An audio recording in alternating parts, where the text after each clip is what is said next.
ಹಳೆಯ ಕಾಲದೊಳಗೆ ಒಬ್ಬ ಗುರುಗಳು ಅವರು ತಮ್ಮ ವಸ್ತುಗಳನ್ನು ಹಳ್ಳಿಗೆ ಪೂಜಾಕ್ಕೆ ಭಕ್ತರ ಮನೆಗೆ ತೆಗೆದುಕೊಂಡು ಹೋಗಬೇಕಂತ ತಿಳ್ಕೊಂಡು ಒಂದು ಎತ್ತ ಇನ್ನೊಂದು ಕುದುರೆ ಎರಡು ಪ್ರಾಣಿಗಳಿದ್ವು ಅವ್ರ ಬಳಿಗೆ. ಎತ್ತಿನ ಮ್ಯಾಲ ಇವು ಪೂಜಾ ವಸ್ತುಗಳಿರ್ತಾವಲ್ಲ, ಪೂಜಾ ಸಾಮಾನ, ಹಾಸಿಗೆ, ಅವ್ರ ಮಡಿ ಬಟ್ಟೆ ಇವುಗಳನ್ನು ಹೊರಿಸಿಕೊಂಡು ಹೋಗ್ತಿದ್ರು. ಎದ್ರ ಮ್ಯಾಲ? ಎತ್ತಿನ ಮ್ಯಾಲ. ಕುದುರೆ ಮ್ಯಾಲ ತಾವು ಹೊತ್ಕೊಂಡು ಹೋಗುತ್ತಿದ್ರು. ಹೀಗೆ ಒಂದು ಎತ್ತ ಒಂದು ಕುದುರೆ ಮಾಡ್ಕೊಂಡಿದ್ರು ಅವರು ತಮ್ಮ ಜೀವನಕ್ಕೆ ಬಳಸಾಕ. ಒಂದು ದಿವಸ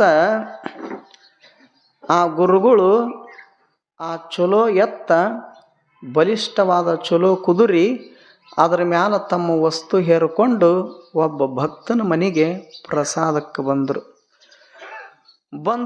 ಭಕ್ತ ಭಾಳ ಭಕ್ತಿ ಶ್ರದ್ಧೆಯಿಂದ ಸ್ವಾಗತ ಮಾಡಿದ. ಹೂವಿನ ಹಾಸಿಗೆನ ಹಾಸಿದ, ಅದರ ಮ್ಯಾಲ ನಡೆಸ್ಕೋತ ಬಂದ, ಸ್ನಾನ ಮಾಡಿಸಿದ. ಆ ಬಳಿಕ ಗದ್ದಿಗೆ ತಯಾರು ಮಾಡಿದ ಅವ್ರಿಗೆ ಪೂಜಾಕ. ಅವ್ರ ಗುರುಗಳು ಪೂಜಾಕ ಕೂತರು, ಲಿಂಗ ಪೂಜಾಕ ಕೂತಿದ್ರು. ಆವಾಗ ಗುರುಗಳು ಹೇಳಿದರು, ನೋಡಪ್ಪ, ನಿನಗೂ ಹೋದ ವರ್ಷ ಲಿಂಗ ದೀಕ್ಷೆ ಮಾಡೀನಿ. ಹೋದ ವರ್ಷ ಬಂದವರು ಮತ್ತೆ ಮರಳಿ ಮಧ್ಯದೊಳಗೆ ಬಂದಿಲ್ಲ, ಈಗ ಬಂದೀವಿ. ಅದಕ್ಕೆ ನೀನು ನಾನು ಕೂಡ ಎದುರುಗಡೆಗೆ ಲಿಂಗ ಪೂಜೆ ಮಾಡಾಕ ಕೂಡು ಅಂತ ಹೇಳಿದರು. ಅವನೂ ಕೂತ, ಈ ಕಡೆಗೆ ಗುರುಗಳೂ ಕೂತರು. ಈಗ ಲಿಂಗ ಪೂಜೆ ಮಾಡುವಾಗ ಕೆಲವರು ವಚನ ಅಂತಾರ, ಕೆಲವರು ಮಂತ್ರ ಅಂತಾರ, ಅವ್ರವ್ರಿಗೆ ಯಾವ್ಯಾವ ಇಷ್ಟ ಅದೋ ಅವುಗಳನ್ನು ಹೇಳ್ತಿರ್ತಾರೆ. ಹಾಗೆ ಇಲ್ಲಿ ಗುರುಗಳು ಏನಿದ್ರಲ್ಲ, ಲಿಂಗ ಪೂಜೆ ಮಾಡುವಾಗ ಓಂ ನಮಃ ಶಿವಾಯ, ಓಂ ನಮಃ ಶಿವಾಯ ಅನುಕೂತ ಕೂತಿದ್ರು. ಮತ್ತು ಗುರುಗಳು ಹೆಂಗೆ ಲಿಂಗಕ್ಕೆ ಹೂ ಪತ್ರಿ ಏರಿಸ್ತಾರ, ಶಿಷ್ಯ ಭಕ್ತನು ಹಂಗೆ ಏರಿಸ್ತಿದ್ದ. ಗುರುಗಳು ಹೆಂಗೆ ಮಜ್ಜನ ಮಾಡ್ತಿದ್ರು ಲಿಂಗಯ್ಯನಿಗೆ, ಶಿಷ್ಯನು ಹಂಗೆ ಮಜ್ಜನ ಮಾಡ್ತಿದ್ದ. ಗುರುಗಳು ಹೆಂಗೆ ಮಂತ್ರ ಹೇಳಕತ್ಯಾರ ಅವನ ಹಂಗೆ ಹೇಳ್ಬೇಕಲ್ಲ ಮಂತ್ರ, ಅವ ಬೇರೆ ಹೇಳಕ್ಕೆ ಬರ್ತದನು? ಗುರುಗಳು ಹಂಗೆ ಭಕ್ತ. ಅದಕ್ಕೆ ಗುರುಗಳು ಪೂಜೆ ಮಾಡುವಾಗ ಅಂತಿದ್ರು ಅವರು ಏನು, ಓಂ ನಮಃ ಶಿವಾಯ, ಓಂ ನಮಃ ಶಿವಾಯ. ಅವನು ಶುರು ಮಾಡಿದ ಭಕ್ತ. ಗುರುಗಳಂಗ ಏನು, ಓಂ ನಮಃ ಶಿವಾಯ, ಓಂ ನಮಃ ಶಿವಾಯ. ಅಷ್ಟೊತ್ತಿಗೆ 108 ಓಂ ನಮಃ ಶಿವಾಯ ಮುಗಿಸಿದ್ರು ಗುರುಗಳು. ಅವ್ರಿಗೆ ಒಳಗೆ ದುರಾಸೆ ತುಂಬಿತ್ತು. ಇವ ಏನದನಲ್ಲ, ಭಕ್ತನ ಮನೆಗೆ ಬಂದಿನಲ್ಲ, ಇವನ ಕಡೆಯಿಂದ ಏನಾರ ತೊಗೊಂಡ ಹೋಗ್ಬೇಕು, ಹಂಗೆ ಹೋಗಬಾರ್ದು ಅಂತ ತಿಳ್ಕೊಂಡು ಅವ್ರದ್ದು ಆಲೋಚನೆ ತಲೆಯಾಗ. ಆದ್ರೆ ಹಿಂಗೆ ಆಯ್ತಲ್ಲ ಗುರುಗಳು ಮನಸ್ಸು. ಅವ ಭಕ್ತ ಇವ್ರಿಗೇನು ಗದ್ದಿಗೆ ಹಾಕಿದ್ನಲ್ಲ, ಹೊಸ ಜಮಖಾನಿ ಹಾಸಿದ್ದ, ಹೊಸದೊಂದು ಕಂಬಳಿ ಹಾಸಿದ್ದ. ಇದ್ರ ಮ್ಯಾಲ ಕಣ್ಣಿಟ್ಟಿದ್ರು ಅವ್ರು. ಯಾರು? ಗುರುಗಳು. ಅವರು ಆಟೋಮೆಟಿಕ್ ಏನು ಓಂ ನಮಃ ಶಿವಾಯ ಮಂತ್ರ ಇತ್ತಲ್ಲ, ಬದಲಾಯ್ತದು. ಅವರು ಕೆಳಗೇನು ಕೂತಿದ್ರಲ್ಲ, ಹೊಸ ಜಮಖಾನಿ, ಹೊಸ ಕಂಬಳಿ, ಇದ್ರ ಮ್ಯಾಲ ನೆದರು ಬಿತ್ತು, ಇದ್ರ ಮ್ಯಾಲ ಅಪೇಕ್ಷೆ ಇತ್ತು. ಹೀಗಾಗಿ ಮಂತ್ರ ಬದಲಾಗಿತ್ತು. ಏನಾಗಿತ್ತು ಮಂತ್ರ?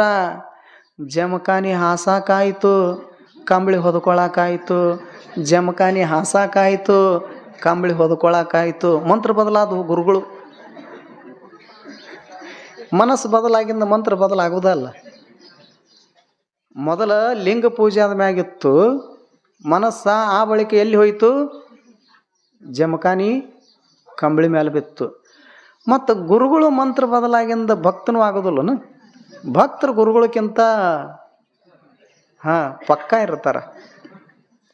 ಅವನ ಮಂತ್ರ ಬದಲಾಯಿತು, ಅವನು ಕಣ್ಣು ಅದ್ರ ಮೇಲೆ ಬಿತ್ತು. ಹೊರಗೆ ಗುರುಗಳು ವಸ್ತು ಹೇರ್ಕೊಂಡು ಬಂದಿದ್ರಲ್ಲ, ಕುದುರೆ ಎತ್ತ, ಅವ ಶುರು ಮಾಡಿದ.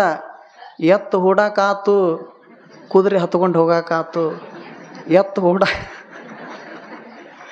ಕುದುರೆ ಹೂಡಾಕಾಯ್ತು. ಯಾವಾಗ ಎತ್ತು ಹೂಡಾಕಾಯ್ತು, ಕುದುರೆ ಹತ್ಕೊಂಡು ಹೋಗಾಕಾಯ್ತು ಅಂದ ಕೂಡ್ಲೇನ ಗುರುಗಳಿಗೆ ಶಾಕ್ ಆತು. ನಾನು ಇವಂದು ತೊಗೊಂಡು ಹೋಗ್ಬೇಕಂತ ಜಮಖಾನಿ ಕಂಬಳಿ ಮ್ಯಾಲ ಕಣ್ಣು ಹಾಕಿದ್ರೆ ಭಾಳ ಅಂದ್ರೆ ಜಮಖಾನಿ ಒಂದು 500, ಕಂಬಳಿ ಒಂದು 1500 2,000 ರೂಪಾಯಿದ ವಸ್ತು. ಆದ್ರೆ ನನ್ನ ವಸ್ತು ಒಂದು ಎತ್ತ 50,000, ಒಂದು ಕುದುರೆ 50,000, 1,00,000 ರೂಪಾಯಿ ಮೇಲೆ ಕಣ್ಣು ಹಾಕ್ಯಾನ ಅಂತ ತಿಳ್ಕೊಂಡು ಅವರು ಮತ್ತೆ ಗುರುಗಳು ಮಂತ್ರ ಬದಲಾದವು. ಏನು? ನಂದು ನನಗ ಇರಲಿ, ನಿಂದು ನಂದು ನನಗ ಇರಲಿ, ನಿಂದು ನಿನಗ ಇರಲಿ ಅಂತ ಗುರುಗಳು. ಮತ್ತು ಗುರುಗಳು ಬದಲಾದ ಬಳಿಕ ಇವಂದು ಹೆಂಗೆ ಬಿಡ್ತಾನ, ಇವ ಹಂಗೆ ಬಂದ್ರೆ ಹಂಗೆ ಸೈ, ಹಿಂಗೆ ಬಂದ್ರೆ ಹಿಂಗೆ ಸೈ, ನೀವು ಹೆಂಗೆ ಬರ್ತೀರಿ ಬರ್ರಿ ಅಂದವ. ಅಂದೇನು ಗುರುಗಳು ಕುದುರೆ ಎತ್ತು ತೊಗೊಂಡೋಗ್ಯಾರ, ಇನ್ನೂ ಬಂದಿಲ್ಲ ಭಕ್ತನ ಮನೆಗೆ.